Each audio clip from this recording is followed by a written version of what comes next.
yes. I'm on the Senate list. And Gabriel with the welcome, guys. Welcome. Thank you. Thank you for having us. Karibuni. And tell Dallas I'm sitting on his seat. You are. Yeah. You are the co-pilot. Oh, Gabriel. Gabriel. Just keep to your analysis portfolio. In other words, stick to your lane. Yes, stick to your lane. You wouldn't hack it in the entertainment. I'm really doing it, man. All right, guys, let's start on a serious note.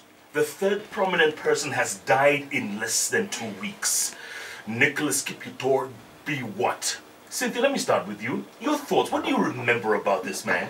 I remember the total man. I actually first came into politics in 1992 when Kenya was agitating for the second liberation.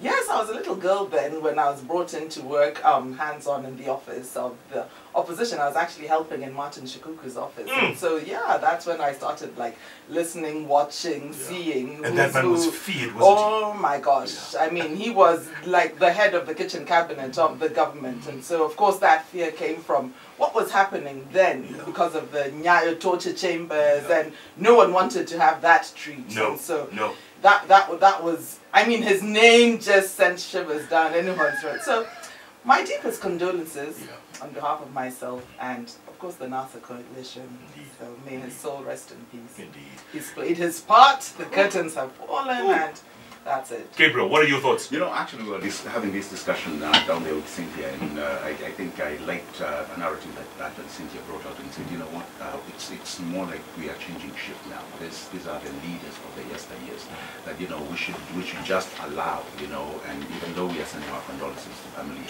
friends, I mean, these are people who lived, they've made their mark in politics. I mean, Biwott really was a silent guy. You didn't even know what he was thinking. I mean, he was like equating with the Al Capone of our time. You know? he was a silent guy. You didn't understand. No many people. But let's face it, guys. He was feared. He was feared, and that's why I'm saying you didn't know what was happening. You know, at the end but if you walked into a room, you wouldn't know. Because it was always in the grapevines where the genesis of that fear and whatever, the torture chamber. In fact, the march I remember about Biwott is when he was implicated in the Ukos matter for, I think, a week or so, and then he had to spend time in jail. That's the march I remember. Other than that, to just see him probably where the president was, that was it. And he spoke he spoke very few words. I mean, he was not what you'd call a serious politician. He was very soft-spoken. And you know, the people of Kerio, I mean, 28 years, Jeff, that's a long time. Cool, calm, and collected, exactly. I suppose. And now when people knew of his portfolio in business, then you'd respect him because of the money that and I think, Jeff, I think he was more of a businessman than he was more of a politician. Yeah. Oh, but he used his links, obviously, his ties to the State House. Yes. I was telling the listeners earlier on about that tag, the total man. The total man. You know, it was a self-imposed tag. Yeah, of course. He put that on himself after the whole Bull of Auckland thing. I actually remember. And you know, we've been diced on that story. I mean, the issues in Auckland. Yes, what happened, whatever. He had to flew to Singapore, something like that. Correct, to meet the delegation. And then when he came back, I think that motion was brought into Parliament. It was James Orengo, actually. Yes. It was James in Parliament. He says, look, this Bull of Auckland, whoever it is, if you're a real man, you will stand up and own up. And in the end, the guy stood up and says, I'm not only a man, I'm a total man. Wow. Well, those were the days when the gender-based violence activists had not been really in action, because then they would have had something to say about that. Yeah. But then let's face it, he's gone away with lots of secrets. Totally. Just like Kanyotu. Just like Kanyotu. He's another Kanyotu. Yeah. And secrets are just buried. And that's a problem we seem to be having. I know. I wish we were like Americans, Jeff. Somebody sits down and you write a memoir. Yeah. Something. Yes, something. Even though, I mean, we will read it. I mean, nobody's chasing you. Yeah. But let's understand things. I like what the former Vice President Moody already did. Yes. We kind of now have a feel of how the Nusum Kate government was. You know, we've learned, personally, I've learned things about Kibaki that I didn't know. Sure. I suppose those secrets were dark and horrific. Well, it doesn't matter. Because of the outcomes yeah. of the opposition, when we saw their bodies, you know, and we saw that the atrocities that some of the forces were wielding on opposition, then you would want to go down with those secrets, go to your grave with them, because I mean. But right now, as Kenyans, we're just saying, ya liondwele CPT.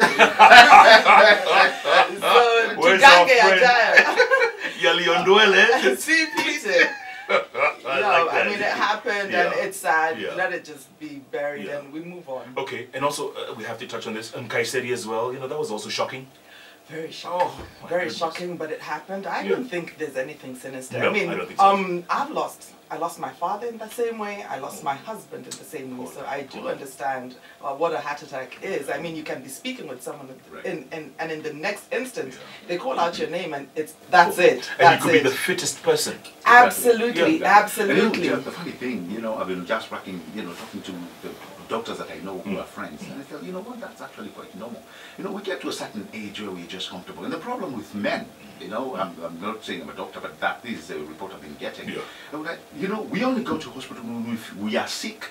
Yeah. Hardly will you find me and Jeff just walking on hospital, man. So I need to know my But it usually happens if my cholesterol. There have been signs if you had like high blood pressure or had diabetes or something, maybe some history of something. Sure. I mean, it just doesn't happen just like that. I mean, you must have gone for a checkup a year or two before, Right, and there were those signs that, and maybe the doctor advised that you need to have a regular program of exercise, and we do understand he was on that regimen, but Exactly.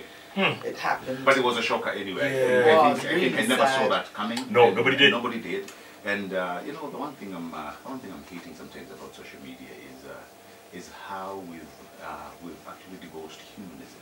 Somebody can just hide behind a keyboard and type some of the nastiest things you'll ever read. It's the Hot Breakfast with Jeff and Jelano.